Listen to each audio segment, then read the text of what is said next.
네, 어제 연고점을 경신한 코스피 지수 5월은 세린 메이가 아니었던 것으로 현재까지의 움직임은 나오고 있습니다. 오늘 5월의 마지막 단추를 꿰니다. 이제 6월 그리고 하반기를 내다봐야 할 텐데 현재는 우려보다는 기대감이 큽니다. 그런 가운데 미증시에서는 조금의 반전의 움직임이 나오기도 했었죠. 이 내용을 반영한 오늘의 전략이 매우 중요하겠습니다. 상호관세가 다시금 일주일 동안 재개됩니다. 일단은 행정부 단에 시간을 벌어준 셈인데요. 상호관세가 부여됐을 때 그 심리 이 조사 기간 일주일 동안은 관세가 적용이 되는 상황입니다. 그 여파에 따라서 6월 9일 백악관에서는 이제 서류를 제출하고 그 이후에 한 번 더 우리가 확인해야 될 길목이 좀 남아 있는데요. 이 내용이 오늘 중요하겠습니다. 시장은 변수로 받아들이게 될까요? 일단 프리마켓 시세에서의 움직임 확인하겠습니다. 현재 대형주들의 움직임, 중소형주들의 움직임 보면 어제는 다 같이 좀 올라가는 모습이었죠. 코스피는 2거래일 연속, 코스닥은 4거래일 연속적으로 상승하는 움직임이 나타났는데요. 현재 보시면 하락 종목 개수가 조금 더 많고 어제 과열 분위기에서 살짝 식는 움직임이 나오고 있습니다. 일단은 관세가 유지된다는 차원에서 엔비디아와 델의 시간의 거래에서의 급등에도 불구하고 오늘 삼성전자와 하이닉스는 약세 움직임으로 출발하고 있습니다. 2차 전지도 오늘 조금 약하고요. 바이오단이 간밤 미국 시장에서 좋았었는데요. 삼성 바이오로직스가 0.4%, ABL 바이오 좋고요. 펩트론도 강세 움직임 이어지고 있습니다. 자, 다음 장 볼까요? 하위권의 움직임 힌트 보겠습니다. 현대 기아차는 1% 이상 빠지면서 무역확장법 232조에 근거한 이 관세 경우에는 개별적으로 품목 관세가 진행이 되죠. 그래서 자동차 어제에 이어서 분위기는 좋지가 못하네요. 아까 말씀드렸던 대로 오늘 바이오가 확실히 강합니다. 리가켄 바이오, ABL 바이오의 강세 두드러집니다. 자, 거래량 동반하는 종목들의 움직임으로 넘어가겠습니다. 두산 에너빌리티가 오늘 또 쉬어갈까요? 0.95%의 약세 움직임으로 이번 주 손바뀜의 기로에서 조방원의 움직임이 오늘 또 중요하겠습니다. 어제에 이어서 이 자본시장법 개정에 대한 기대감, 증시 부양책에 대한 기대감으로 내주 있을 대선을 기대하며 증권주들의 랠리가 오늘까지도 이어질 것으로 예상되고 있습니다. 태양광이 좋습니다. 한화솔루션, OCI홀딩스 모두 다 거래량 동반하면서 강세 움직임 이어지고 있다는 점 눈여겨보셔야겠습니다. 대명에너지도 현재 좋으네요. 자, 그러면 넘어가서 오늘의 포인트로 움직임 체크해 보겠습니다. 자, 어제 2,700선 연고점을 돌파했고요. 2,700이라는 숫자 작년 7월 시가에서 보고 뚝뚝 떨어졌었는데 9개월 만에 드디어 확인하게 됐습니다. 어찌나 반가운지요. 외국인의 수급, 기관의 수급까지 들어오면서 어제까지 외국인이 5월 한 달 동안 담은 순매수의 기조의 양이 한 1조 7천억 원 됩니다. 5월 한 달 동안에도 오늘 양봉을 완성하겠지만 어제까지는 6% 이상의 상승으로 올해 들어 최대 월간 상승을 기록하고 있는 움직임입니다. 오늘 크게 빠지지만 않는다면 그래도 5월 마무리 매우 좋을 것으로 예상되는데요. 지금 어제 상승을 이끌었던 4가지 재료들 모아봤습니다.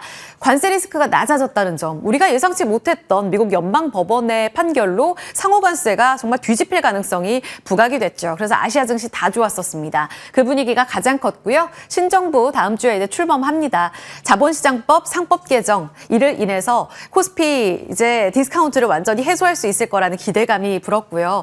어제 한은의 기준금리 인하도 한몫을 하면서 8월에 한 차례 더 비둘기파적인 인하 가능성을 열어뒀고 유동성 장세에 대한 기대감을 모았던 것도 어제 금융주를 이끌었던 재료였습니다. 우리 반도체는 크게 움직이지 못했지만 엔비디아의 호실적도 한몫을 했고요. 자, 이렇게 4가지 재료들 오늘 변함없을 것으로 예상되는데 앞단에 있는 상호관세 이 이야기만 좀 반전이 좀 생겼습니다. 변수로서 한 번 더 체크를 해봐야 될 텐데 완전히 뒤집힌 건 아니고요. 일단 무력화됐던 가능성이 일시적으로 일주일 동안 재개됐다는 점 오프닝에 말씀을 드렸었죠. 어제 연방법원의 이 같은 무효 판결 일시적으로 중단해라라는 게 항소법원에서 새롭게 하루 만에 나온 이야기입니다. 일단은 백악관의 요청을 수용했습니다. 일주일 동안의 상호관세가 적용될 경우에 어느 정도의 움직임이 나오는지를 보면서 법원에 서류를 제출하고 관세 효력을 확인하면서 그 다음에 자료 제출 이후에 이제 명령이 나오게 될 텐데요. 이때 항소법원의 결정이 중요할 것으로 예상되고 있습니다. 백악관의 움직임에 손을 들어주게 될지 그 정반대가 될지 이에 따라 시장의 분위기도 완전히 달라질 가능성이 있습니다. 글로벌 관세 정책의 불확실성이 오히려 더 커지면서 완전히 안도했던 어제 분위기랑 좀 달라질 수 있어라는 월가의 입장도 좀 나왔어요. 특히 IBCT 쪽에서는 트럼프 정부가 항소에 성공하고 그리고 다른 권한을 통해서 세수를 걷어들이는, 그러니까 관세율을 인상시키는 이 방향으로 가게 될 거다. 트럼프가 원하는 방향으로 갈 가능성을 높게 점치는 IB의 이런 이야기도 나오기도 했습니다. 유럽장 흔들렸고요. 미증시는 상승했다가 상승폭 반납, 그리고 다시 막판은 조금 더 힘내주면서 마감 지은 상황입니다. 보합권 마감인데요. 코스피 야간 선물 지수는 어제 급등 이후에 쉬어가는 움직임 밤새 확인했습니다. 조금 전 프리마켓에서 보신 것처럼 분위기가 어제만큼 뜨겁지 않다는 점도 이 내용 영향으로 보시면 되겠고요. 그래도 하반기에 코스피는 3천을 간다.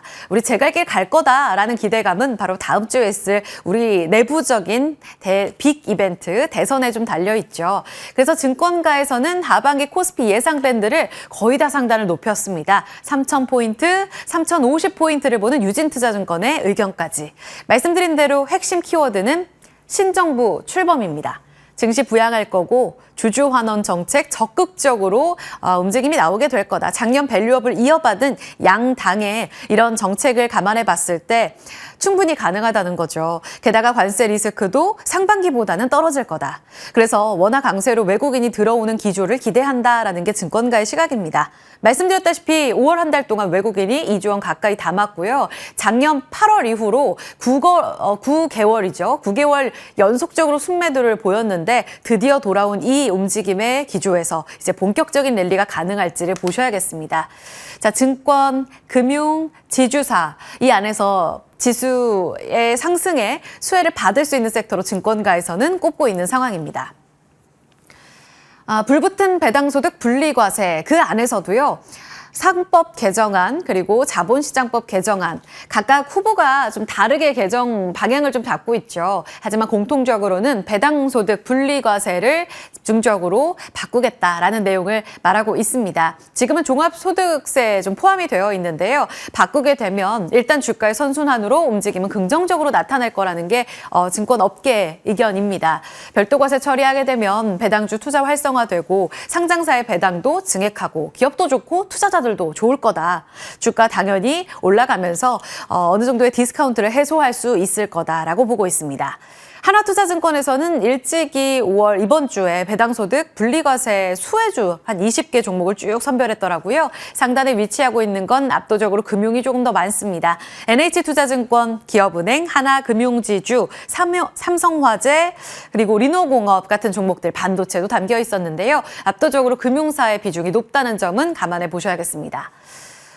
대표 수혜주 안에서 전통배당, 지주사처럼 5년 정도 배당 확대 추이를 이어가는 쪽, 그리고 작년 봤을 때 호실적 기반으로 해서 지난해 배당이 갑작스럽게 늘어난 쪽, 이렇게 세 섹터로 나눠서 수혜를 받을 거다라고 업계에서는 보고 있거든요. 밑줄 친 부분은 건설인데 사실 건설이 작년에 실적 별로 안 좋았잖아요. 적자 불황에도 불구하고 배당을 늘리면서 이런 기조에 따라가고 있다라는 게 유의미하다라고 보고 있더라고요. 그래서 같이 체크해 놨습니다. 결국은 이제 하반기 유동성 장세까지 들이오게 된다면 유동성 트로이카로 불리는 은행, 증권, 건설 주목해보자라는 신한투자증권의 의견도 있습니다. 종목들의 움직임 잠깐 좀 체크해 볼 수 있을까요? 지금 쭉 보시면 어제 좋았던 쪽이 전통 배당 모범생으로 본다면 메리츠 금융지주가 있죠. 이미 신고가입니다. 사실 최근에 많이 올라왔기 때문에 최근 기조에서는 특히 어제 같은 경우에는 아주 강하지 않은데 라고 생각하실 수도 있는데요. 가장 이 모범생으로 자리 잡게 되면서 거버넌스 포럼에서도 칭찬하고 있는 종목입니다. 현재 프리마켓 상승 움직임 나타나고요. 어제 지주사 쪽에서의 드라마틱한 움직임 속에 업사이드를 기대하시는 분 많으시죠? 지금 프리마켓 시세도 좋습니다. HD 현대 4.7%, GS, CJ, SK 다 같이 급등 움직임 나타나고 있더라고요. 오늘의 업사이드 어디까지 열 수 있을지, 조정 시엔 어떤 전략이 좋을지 보도록 하죠. 넘어가서 보겠습니다. 간략하게 볼 쪽은 이제 바이오인데요. 바이오주도 유동성 장세에서의 대표 수혜주 아닙니까? 이제 금리 인하 사이클까지 맞물리게 된다면 이 우호적인 환경 안에서 바이오주가 가져야 할 텐데 하반기에 그 기회를 보는 증권사들의 의견도 많았습니다. 그런 가운데 미증시에서 상승폭을 일부 반납했다고 말씀드렸는데요. 그럼에도 불구하고 상단에 위치한 상승 종목들은 대거 바이오였습니다. 바이오젠, 길리어드 사이언스, 암젠까지 금리가 최근 쭉쭉 올라가면서 좀 불편했었는데요. 최근 4.3에서 4.4%로 꽤 안정적인 분위기 보여주고 있습니다. 게다가 이벤트가 있죠. 오늘부터 해서 6월 3일까지 시카고에서 세계 최대 종양학회 열리게 됩니다. 여기에서 초록 공개하는 루닛, 티움바이오, 온코닉 테라피틱스 이미 5월 한 달 동안 잘 갔고요. 여기에서 이제 연구 발표 있을 이뮨 온시아까지 LG화학의 경우에는 미국의 자회사인 아베오 쪽으로 참여를 하게 됩니다. 이렇게 되면서 어제 LG화학 쪽으로 수급이 또 유입되기도 했었거든요. 관련한 종목들 지금 세론이 아니라 계속 주목해야 될지도 오늘 고민해봐야겠습니다. 마지막으로 하나증권에서 제약바이오 섹터 하반기에 기대되는 종목들을 쭉 골라봤더라고요. 리포트 가져왔습니다. 의약품 약가 인하로 또 관세로 미국 정책 때문에 좋지 못했던 상반기는 정말 각계전투였다. 바이오주를 이렇게 평가했고요.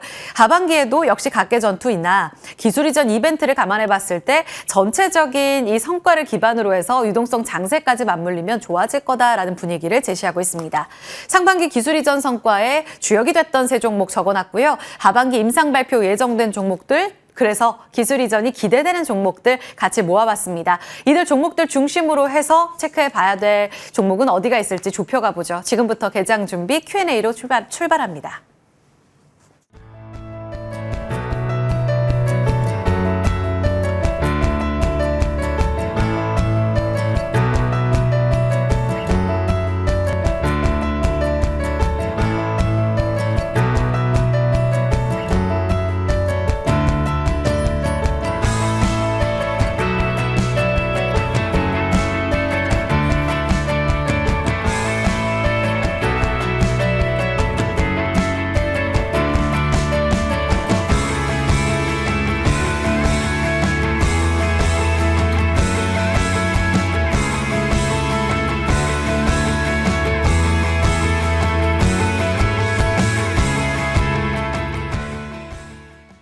개장 7분 정도 남겨두고 있습니다. 지금 호가 들어오는 걸 보니 보합권 출발 예상되네요. 코스피가 어제 연고점 경신하고 2721선 거의 종가 수준에서 움직임 나오고요. 코스닥은 0.16% 내려서 735선 오늘 닷새 만에 조정 예상됩니다.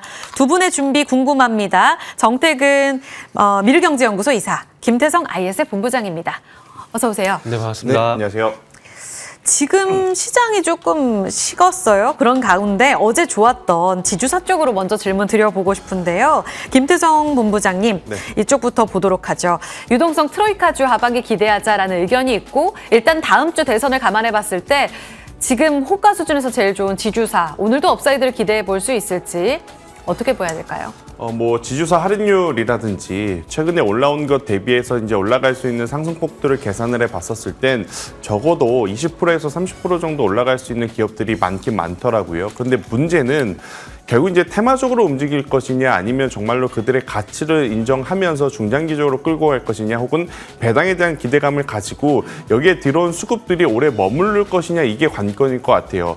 만약 중장기적으로 투자를 한다라는 관점에서 혹은 배당을 생각해서 주주환원 정책을 생각을 해서 들어온 자금들이 쉽게 이탈하지 않는다면 조정이 나온다 하더라도 그 조정의 폭은 그렇게 깊지 않을 가능성이 높고 가격 조정보다는 기간 조정이 나올 가능성이 굉장히 높다라고 생각을 하지만 만약 지금의 어떤 흐름들이 테마적인 흐름, 어떤 테마적인 수급에 따라 움직이는 부분이다라고 하면 조정이 나올 때 생각보다 강하게 나올 가능성이 높다는 생각이 들거든요. 그러면 투자자들 입장에서는 전략을 어떻게 짜는 게 좋을까 저도 고민을 해봤는데 지금 현재 구간에서 쫓아가면 먹을 폭이 저는 그렇게 많지 않다는 생각을 개인적으로 합니다. 조정을 좀 기다려야 되는 거죠. 그 조정이 얕은 조정이냐 아니면 깊은 조정이냐에 따라서 이제 추후의 전략이 달라질 것 같아요. 얕은 조정이다라고 하면 저는 그 조정을 이용해 볼 필요는 있다 생각이 들고 있고 생각보다 한번 조정이 나왔을 때 깊은 조정이다라고 하면 결국 지주사라든지 배당 그리고 주주환원이라고 하는 테마 때문에 단기적으로 들어온 수급이다라고 생각을 하시면서 조금은 보수적인 관점으로 보시는 게 맞지 않겠는가라는 의견을 드려보도록 하겠습니다. 그럼 오늘 너무 서두를 것 없다. 저는 서두를 거 없다 생각이 들고 있고요. 만약에 이제 지주사 쪽 그리고 이제 밸류업 주주환원 정책 관련해서 네. 한두 종목을 좀 보고자 한다면 저는 네. 첫 번째로는 결국엔 증권주를 보시는 게 맞을 것 같아요. 네. 그러니까 증권주 같은 경우에는 정치적인 정책적인 테마까지 지금 붙어 있는 상황이기 때문에 그리고 이제 두 번째로는 손해보험사 중에 제가 계속 강조드렸던 손해보험사는 하나밖에 없습니다. DB 손해보험만 보시는 게 맞지 않겠는가라는 의견. 그리고 이제 증권주들 같은 경우에는 굉장히 많은 기업들이 있는데 지금 보면 어제 거래량과 종가 기준으로 봤었을 때 유안타증권과 키움증권의 힘이 가장 강했었거든요. 미래에셋 같은 경우에는 어제 이제 대량 거래량이 동반이 좀 되었지만 수급적으로 봤었을 때 굉장히 금융투자의 물량들이 많았었기 때문에 이 부분들은 조금 더 체크를 하고 가시는 게 맞겠다라는 의견 드리겠습니다. 네, 지금 호가로는 미래에셋증권, NH투자증권, 유안타 이쪽 분위기 좋고요. 지금 말씀하셨던 종목 가운데서 또 DB손해보험까지 종목 주셨으니까요. 참고하겠습니다. 자, 다음으로 지금 시세에 나오는 쪽으로 또 급 질문을 좀 드려볼게요. 브리핑에선 다루지 못했지만 지금 호가 수준에서 APR, 달바글로벌 강세입니다. 미국 FBT 실적 영향인 거예요. 오늘 이쪽으로의 기회 어느 정도 크게 보세요, 정 이사님? 네. 일단은 뭐 얼타뷰티 같은 경우에 일단 호실적에 대한 부분들이 있고 그리고 그 영향으로 23%까지 급등한 부분들이 있거든요. 그리고 스킨케어 로드가 인수를 했다는 이슈들이 있고요. 그래서 그런 부분들 감안해 봤을 때 예. 일단은 뭐 우리나라도 영향이 충분히 좀 있을 거라고 봅니다. 왜냐하면은 화장품 같은 경우는 어차피 뭐 결제서 성수기에 대한 부분들이 있고 그리고 뭐 아시겠지만 실리콘트를 제외하고 미국 쪽에 매출이 많은 기업들 같은 경우에 이게 결국 얼타뷰티만의 얘기가 아니라 우리나라도 마찬가지로 방금 말씀하신 APR 이런 기업들 같은 경우도 충분히 영향을 줄 만한 부분이라 생각을 하고 있거든요. 그러니까 미국 기업의 어떤 그 실적 보조는 우리나라까지 영향을 줄 수 있는 부분들이 있기 때문에 아마 오늘 또 순환매가 발생이 되면서 또 화장품이 좀 가지 않을까라는 그런 생각도 하고 있습니다. 어느 쪽 좋게 보시는 거예요? 종목으로 말씀 여쭤보면? 네, 일단은 저도 개인적으로 이제 한국콜마 계속 선케어 제품 봐야 된다는 생각이 들어서 네. 일단 한국콜마 좀 좋게 보고 있고 그리고 최근에 와서 조금 이제 관점이 네. 바뀐 부분들이 실리콘트도 보고 있고 아. 하나 좀 아쉬운 종목이 하나가 있는데 화장품 용이 관련돼 가지고 SMCG 있는데 저 그거까지 일단 세 종목 정도 보고 있습니다. 네, SMCG 좋았어요. 그런데 5월에 살짝 좀 쉬어가는 패턴도 보였거든요. 요망주로 주셨기 때문에 움직임 체크해 보겠습니다. 자, 두 분의 관심주 궁금합니다. 김태성 본부장님은 오늘 TYM 주셨어요. 네. 어떤 포인트로 주신 거예요? 일단 결국 글로벌 증시도 지금 여러 가지 섹터를 지금 계속 순환매를 돌리면서 흘러가고 있는 상황 속인데 지금 테슬라에 대한 이야기가 나왔을 때 가장 먼저 우리가 관심 주는 쪽은 스페이스X를 비롯한 우주항공이고 두 번째는 저는 여전히 로봇이다라는 생각이 들어요. 대신에 테슬라 같은 경우에는 로봇에 대한 기술을 한 단계 업그레이드 할 때마다 투자자들에게 좀 보여주죠. 하지만 이제 우리나라 기업들은 해당 로봇 관련주들이 어떤 로봇을 만드는지 사실은 잘 모르는 경우가 있습니다. 왜냐하면 네. 그들이 우리에게 보여주는 부분들이 없기 때문에. 그런데 네. TYM이라든지 이제 대동 같은 경우에는 어떤 제품을 만드는지 우리가 확실하게 알고 있는 상황이기 때문에요. 저는 현재 구간에서 손절 라인을 좀 짧게 잡는다 했었을 때는 4,500원을 좀 잡고 네. 만약에 추가적인 상승을 한다 했었을 때 목표가 7,000원을 잡게 되면 굉장히 좋은 성과 낼 수 있겠다라는 의견 드려보도록 하겠습니다. 네, TYM이었고요. 오늘 정 이사님의 종목은 제가 공개할게요. JS 코퍼레이션이거든요. 지금 상승 움직임 나와서 본장에서 보다 자세한 이야기 들어봐야겠습니다. 시장 문 열고 더 이야기 나눠봅니다.